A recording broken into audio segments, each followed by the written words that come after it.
everyone. My name is Dr. Doe Buckley, and it's my pleasure to welcome you to the Psychology Major in Career course. So in this video, I'm just going to introduce myself. Those of you who know me are aware that I love talking about myself. It's my favorite pastime. Like I said, my name is Doe Buckley, and yes, it's Doe like a deer, D-O-E. So you are free to call me Dr. Buckley, Dr. Doe, or just by my first name if you would prefer. I'm not one of those people who is super picky about titles or anything like that. So again, welcome. So let's see, what interesting things can I tell you about myself? Well, I have been teaching undergraduate psychology courses for about 10 years, and 6 of those years have been spent at Mercer. So I absolutely love Mercer. I love the beautiful campus, and I love how compassionate and community and civic minded Mercer students are. I love how curious they are. I love how active they are in very important pursuits like community engagement and political engagement and all kinds of things. So I really appreciate the compassion that you guys show and the interest that you show in important world matters. I've been so impressed for my entire career so far at Mercer in the caliber of students that we have. And I genuinely enjoy getting to know each and every one of you. So prior to coming to Mercer, I did my graduate work in cognitive psychology at UCLA in Southern California. And prior to graduate school, I went to a very small liberal arts college exclusively for women called Sweetbriar College, and that was in Lynchburg, Virginia. And prior to that, I grew up in Yorktown, Virginia, which is just on the coast of Virginia.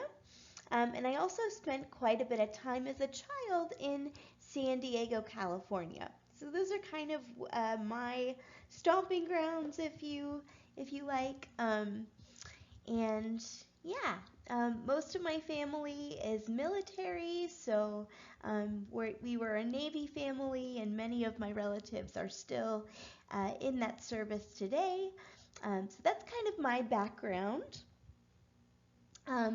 Again, so my training was in cognitive psychology, which is basically psychological scientists who study the mind. And my particular interest is in optimizing learning and memory. So what sort of strategies can both students and instructors use to optimize learning or to make learning more effective and more efficient. I've also focused on how forgetting can be adaptive. So most people assume because I study memory that I look into like amnesia or Alzheimer's, but I actually look at kind of the natural lapses in memory that we all experience. And my work has shown that that can actually be helpful. So forgetting some stuff, provided it's not really relevant to you anymore, can actually make it easier for you to remember things that are relevant. All right. So that's kind of my background. I've taught a lot of different courses at Mercer. I've taught intro. I've taught, of course, my core course, which is cognitive. I've taught many sections of Research Methods and Statistics 1, which is this course. I've also taught History and Systems and INT 101 in an Introduction to Disability Studies course. And I have a lot of experience teaching online as well. So I've taught both cognitive and sports psychology online in the summer. As hopefully you saw in my email and the announcements that you've received, because of my status as a disabled person and some pretty significant health complications that I have, it's not currently safe for me to teach face to face. So I will be teaching all of my courses online this summer. But as I assured you, I do have a lot of experience and I'm certainly willing to and excited to learn along with you as we go on this unexpected journey together. All right, so the more interesting stuff that you guys might be interested in is growing up. Before I even conceived of the idea of being in academia or being a professor or studying psychology, I really wanted to be a country music singer. So from the time I was like 6 years old all the way up through high school, I really, really wanted to be a country music singer. And this was before the days of, Taylor Swift and Luke Bryan and all those people. So I predominantly listened to like Faith Hill and Garth Brooks and those kinds of folks who are, maybe not as, you guys might not be as familiar with them. Um, so I was very excited about that, and I attempted to learn three different instruments. So I attempted to learn guitar and mandolin and a really cool instrument called the mountain dulcimer. I don't know if you guys are familiar with that. It's a bluegrass kind of Appalachian instrument. And I also took voice lessons for many, many years. But the interesting part of this factoid, if you will, is that I was really, really awful. Like, it was almost impressive how bad I was at all four of those things. And yet I persisted, and for much of my life, I genuinely believed that I would be doing those things, right?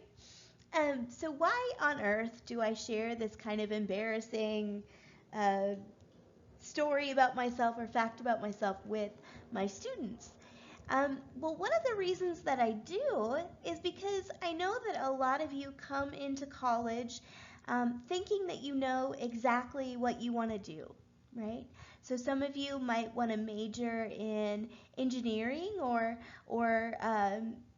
look into going to medical school or look into becoming the owner of the next, Fortune 500 company. And I know that a lot of you end up doing those things, right? We have some really impressive students at Mercer. Um, but sometimes your plans can change a little bit, right? Sometimes once you've taken enough classes, you realize that maybe who you thought you were going to be isn't quite where you end up. So I just want to share with you that my path in life and my eventual realization of this career was not my intention at first, and that's okay, right? We all have individual talents that we can nurture, and kind of we're all on a sort of a journey to find out who we are, and that's particularly the case in college. So if you find out that's the case with you, consider it just a normal part of life that you can embrace and not something to be ashamed of, right? Okay, the next interesting to me anyway, factoid is that I'm pretty obsessed with 90s sitcoms. And my favorite by far is Seinfeld. If you've ever watched, or your parents more likely have ever watched Seinfeld. Um, and I have watched them so many times over the past 25 years or so that I can now quote every single episode from memory. And what's particularly striking about that is I would say, as a cognitive psychologist, that it's not enough to just expose yourself to information. You have to actually do something with it, right? So you have to study it kind of actively and do different techniques to make it stick. But in my case, all I had to do was watch them repeatedly for many, many years, and now they are permanently sealed in my long-term memory. So obviously, that was time well spent, right?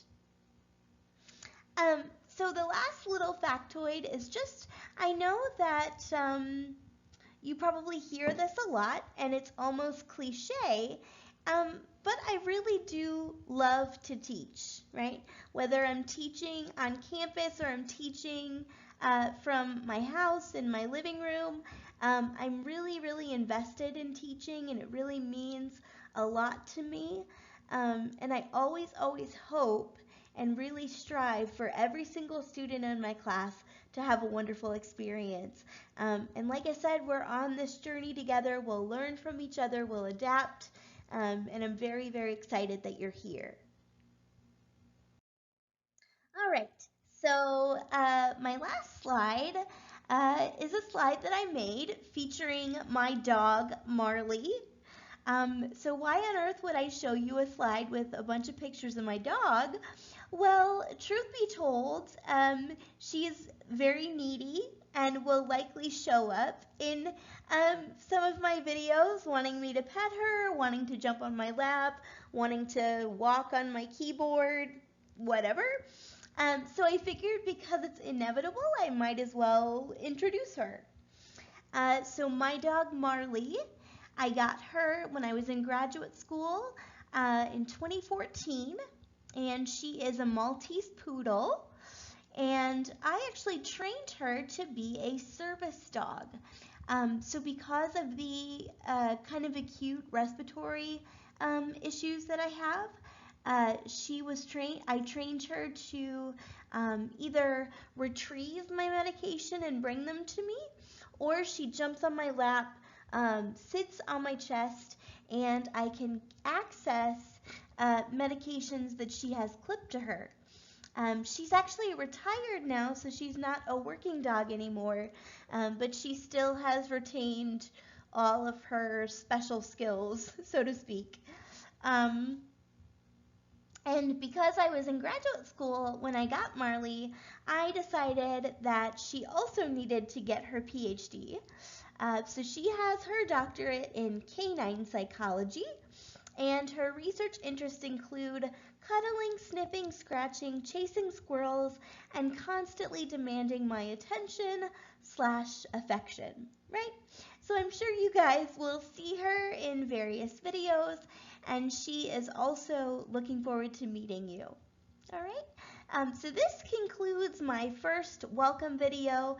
Like I said, I'm so happy that you're here, and I hope you have a wonderful, wonderful experience in this course, and I hope you have a terrific first week of classes.